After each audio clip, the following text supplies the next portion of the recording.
Today I would like to show you how to put your checkbook onto a Microsoft Excel spreadsheet. This will be your checkbook register, and by doing this there are a ton of opportunities that will open up to you, and we're going to cover some of them in our later tutorials, such as creating a budget, creating a document that you can use for tax purposes, just basically things that will help you to get out of debt, to become more organized. But we're going to start in this tutorial with just a very simple setting it up. So I'm using Windows 8.1. You can do this on any computer so long as you have Microsoft Excel saved. So first thing I'm going to do is pull up my Microsoft Excel. We are going to do a blank worksheet. I never like to start in A1. I don't like to do it because I like to give myself room to expand if I decide as I'm typing, oh, I wish I would have named it this, or I wish I would have added something out here. I can do it. I can do it simply. Of course, you can always insert a row or column, but doing it this way, then just kind of a little bit easier for me. I like things simple. So, of course, we're going to set it up kind of like a checkbook register. You can name these whatever you need to name them to help you out. I name mine something to this effect, check number, give myself space, need something with the date, we'll need a description,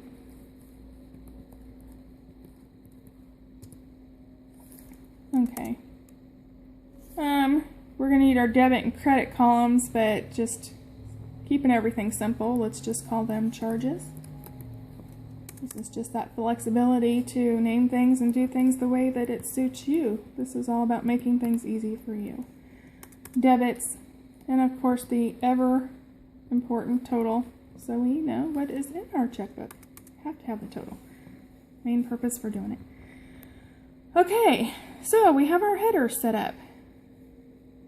So let's just, of course we need to tell it what we have in right now at this day. Time we have, let's say we have $500 in our checkbook, so we'll put it there just to get us started. Let's say we just went to the store, we used check number 1000, and we'll put today's date. Oops, 15. It's hard to type and hold a phone, sorry. Okay. Description, where did we go? Let's say we went to Walmart because we tend in this house to go to Walmart all the time. And at Walmart we spent $400. We spent that for groceries that will last us a week. We didn't make a deposit at Walmart. We simply spent money. So right here, of course, we want this column right here to tell us what is now in our checkbook. In order to do that, click on the column, click on the space that you want to show you the total. Click up here in your bar. In order to get this to work, you're going to have to create a formula. This is really simple.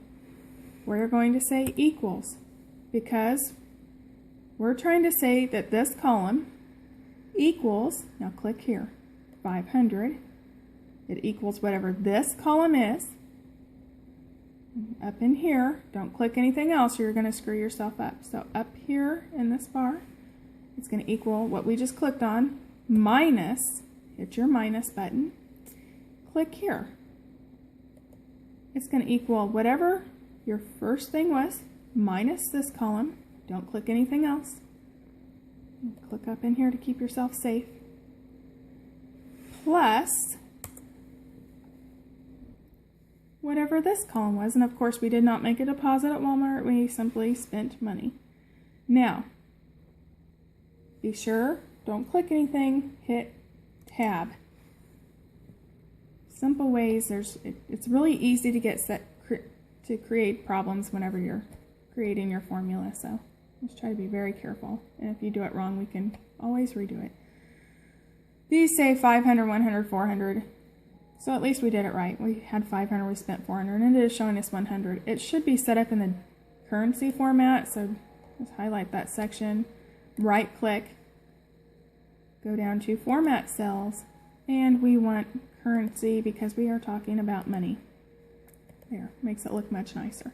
This is the stuff you can tweak. All the cells that we just formatted, I think I went down into here somewhere, will show up as currency, and then you might have to format more as you go. Okay, so after going to Walmart, we decided we wanted to go to the gas station. Well, we did not use a check. We simply used our debit card. And we did that today. And the name of our gas station was Gas Station. Particular, I like to have things set up just right.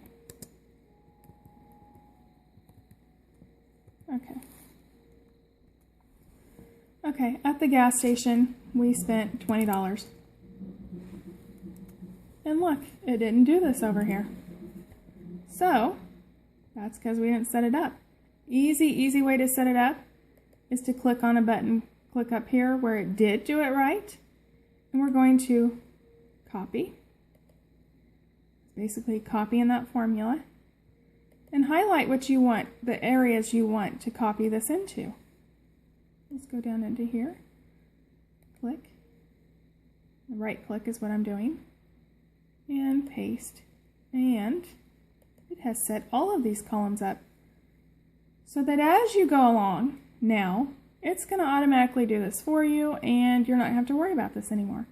So we have the 500 we started with. We went to Walmart, spent 400, and it shows us that we had gone to $100. Then we went to the gas station, spent $20, and we're at $80. Now, after we came home, we checked our mail, and we found a check in the mail. I know, truly doesn't really happen much. But we hurried up and got it to the bank because we were down to $20. And simply type deposit. In our later tutorials, we're going to change a lot of that to where we're not going to simply type deposit because we're going to set things up for tax purposes and budget purposes where we're going to be more specific. We deposited the $30 check that Aunt Ida sent us. $30. And look what happened over here. Took us up to 110. Of course, all the rest of these are going to say 110 until you either take money away or add money on. Why did that not do that? Oh, because I'm in the wrong column. I should have been typing here. Here's where we add money on. Okay. So, anyway, that's basically how you get started. You can tweak this. Make that column longer because you're going to need a lot longer there. Okay, then you pull up your checkbook register, whether you do it online or whether you wait for that monthly statement to come to you, and you're going to say, here's what's cleared the bank. They show, when you compare it to your statement, they show that our $400 has gone through. So I'm going to highlight it yellow because now they're not showing our gas station debit yet. They are showing our next credit, and they're showing our next debit. We're in credits here. They're going to, 3 of these have gone through. They're not showing that $10 one yet. So that as you look back, you can say, oh, this one still, it hasn't cleared the bank. This one hasn't cleared the bank. You're going to know what hasn't cleared the bank. And honestly, these here have cleared the bank. You're going to be able to balance this pretty easily. You always want to save frequently. Name it whatever you want to name it. Save it before you mess around and do what I'm going to show you now. If you're wanting to balance your checkbook, your statement that just came in the mail said that you have $180. You're showing $150.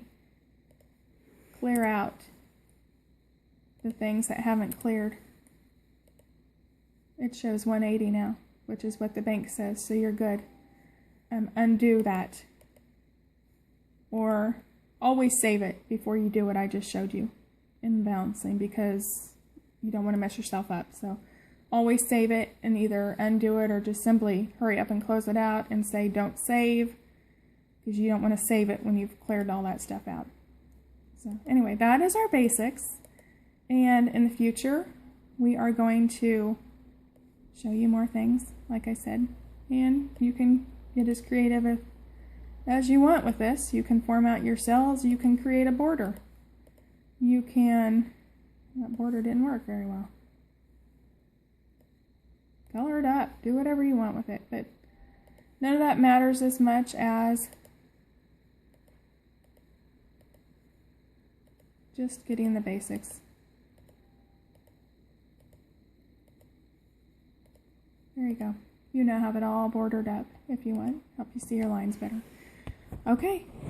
Thanks for watching, and please check back in the future. We are going to have a lot more posts and a lot more things to make your life simpler. Thank you.